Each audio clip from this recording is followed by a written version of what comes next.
ఎవరో దగ్గరుండి కేక్ కట్టింది అందరికీ తినిపించాలి.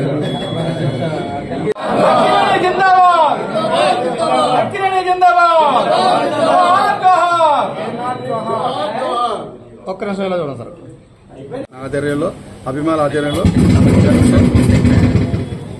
మిగతా సభ్యులు, ప్రేక్షకులు, అభిమానులు అందరూ వచ్చారు. చాలా మంది 100 మంది పైదాకా వచ్చారు. చాలా సంతోషం. ఈ కార్యక్రమానికి నేను పిలవగానే వచ్చినందుకు అందరికీ కూడా ముందు నమస్కారం తెలుపుకుంటున్నాను. ప్రతి సంవత్సరం చేస్తున్నాం. ఈ సంవత్సరం కూడా అలాగే నాగేశ్వరరావు గారు మా మీద పూని కార్యక్రమం చేయించుకుంటున్నారని అనిపిస్తుంది. ఆయన మీద మాకున్న అభిమానం, అలాగే ఆయనకున్న ప్రేమ ఏంటో తెలియదు. ప్రతి సంవత్సరం ఆయన అలా చేయించుకుంటున్నారు మాతోటి. చాలా సంతోషంగా ఉంది. ఈ కార్యక్రమం ఇలాగే కంటిన్యూగా చేస్తామని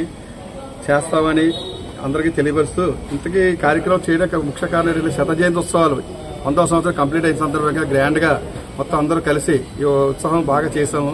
లాస్ట్ టైం కూడా చేసాము. భారీ ఎత్తున అన్నదానం కూడా చేసాము. ఈసారి ఏంటంటే అనాథాశ్రమంలో పిల్లలకి, స్కూల్ పిల్లలకి అనాథాశ్రమంకి అన్నదానం చేస్తున్నాము.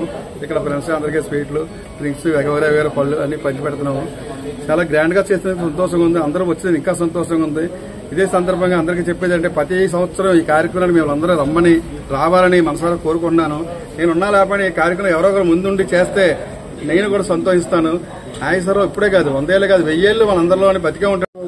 సందర్భంగా మన కాకినాడలో జానకొండ లక్ష్మణ్ రాజు గారు అంటే నాకు తెలిసిన 15 సంవత్సరాలుగా చాలా ఘనంగా రోజు మరియు వర్ధంతి కూడా చాలా ఘనంగా చేయడం జరుగుతుంది. ఇది 100వ సంవత్సరం అక్కడే నాగేశ్వరరావు. ఆయనకు ఒక చరిత్ర అంటూ ఉంటే నటుల్లో అక్కినే నాగేశ్వరరావు మొట్టమొదటిగా నేను అనుకుంటున్నా. అలా ప్రజలు కూడా అలాగే ఆయన జీవించి చాలా ఉన్నత స్థానాన్ని తీసుకెళ్లి ఆయన ఎంతో మంచి నడవడికతో మంచి నటనా చరిత్రను చూపించి ఆయన ప్రజలకు ఒక మెప్పుగా ఒక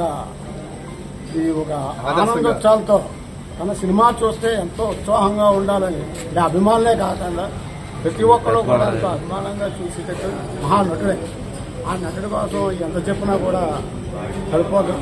కాబట్టి ఈ కార్యక్రమం 100 సంవత్సరాలు ఉత్సవాలు అని చెప్పారు, కానీ చాలా చక్కగా చేస్తున్నారు. మొత్తం ఆంధ్ర రాష్ట్రం అంతా జరుగుతున్నట్టుగా తెలిసింది.